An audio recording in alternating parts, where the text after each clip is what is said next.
নমস্কার বন্ধুরা, লাইভ চ্যানেলে আবার সবাইকে স্বাগত জানাই। আজকে আবার একটা রেসিপি নিয়ে চলে এলাম। দেখো এখানটা সিমুই রেসিপি।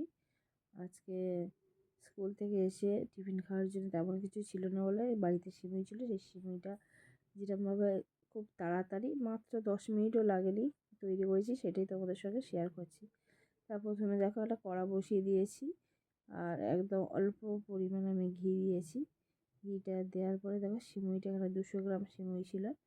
সিমুইটা হচ্ছে কি দিয়ে আমি একটু ভেজে নেবো। এখানে ভাজাটা একটু ভালো যাতে হয় সেদিকে নজর রাখতে হবে। খুব বেশি উনুনে গ্যাসের আঁচটাকে হাই করলে হবে না, একদম লো ফ্লেমে আমি এটাকে ভেজে নিয়েছি।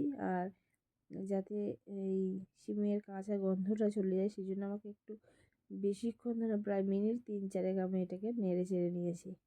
কারণ যেহেতু নেড়েচেড়ে এই কারণে নিতে পারে কাঁচা গন্ধ দেওয়া, ধীরে ধীরে একটুখানি ভাজা হচ্ছে। এবারে মোটামুটি ভাজা হয়ে গেছে দেখো। এবার আমি এতে দুধ দিয়ে দেবো। তো বন্ধুরা এখানে ভাজাটা যাতে ভালো হয় সেদিকে নজর রাখতে হবে। এখানে আমি 1 লিটার দুধ নিয়েছি। এটা আমাদের বাড়িতে গরুর দুধ, পুরো 1 লিটার দুধ ছিল। এটাকে আমি ফুটিয়ে এখানটায় দুবার ফোটানো হয়ে গেছিলো, সেই দুধটা দিয়ে এটাকে করেছি। দেখো দিয়ে খুব ভালোভাবে আমি নেড়ে চেড়ে নেবো।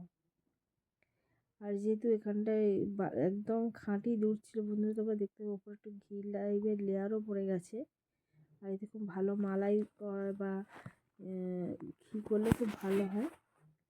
আর দেখো এখানে কিছুটা কাজু ছিল, সে কাজু দিয়ে দিলাম। কিছুটা আমন্ডও অল্প অল্প করে দিয়ে দিলাম।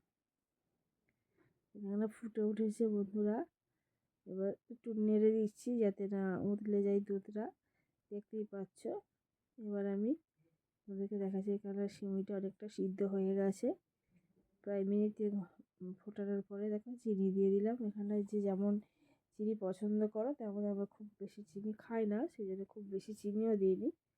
এখানে তোমরা মিজরিও ব্যবহার করতে পারো, মিজরি দিয়ে করলে সেটাও খেতে খুব ভালো হয়। তা বন্ধুরা, আমার এই খুব কম সময়ে এই সিমুই রেসিপি যদি তোমাদের ভালো লেগে থাকে অবশ্যই লাইক করবে, কমেন্ট করবে, শেয়ার করবে।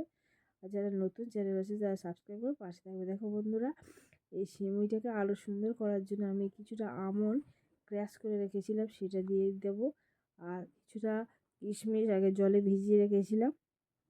এখানে কিশমিশটা এই কারণেই জলে ভিজিয়ে রেখেছি, সময় কিশমিশ একটু টকটা হয়, তাতে দুধ কেটে যাওয়ার সম্ভাবনা থাকে, কিন্তু ভিজিয়ে রাখলে সেটা হয় না। দেখো আমন্ডের বাদাম ক্র্যাশ করে রেখেছিলাম সেটাকেও দিয়ে দিয়েছি। এখানে দেখো প্রায় হয়ে গেছে, এবার অফ করে দিচ্ছি। তো এবার কিছুটা দেখতে পাবো ঠিক এরকম হয়েছে। আর এখানে দুধটা পরে সিমুইটা বসে যাবে, দেখতেই পাচ্ছ তোমরা কতটা সুন্দর হয়েছে বন্ধুরা। তোমাদের আজকের রেসিপি এই পর্যন্ত, আবার নতুন রেসিপি নিয়ে চলে আসবে। ততক্ষণ ভালো থেকো, সুস্থ থেকো।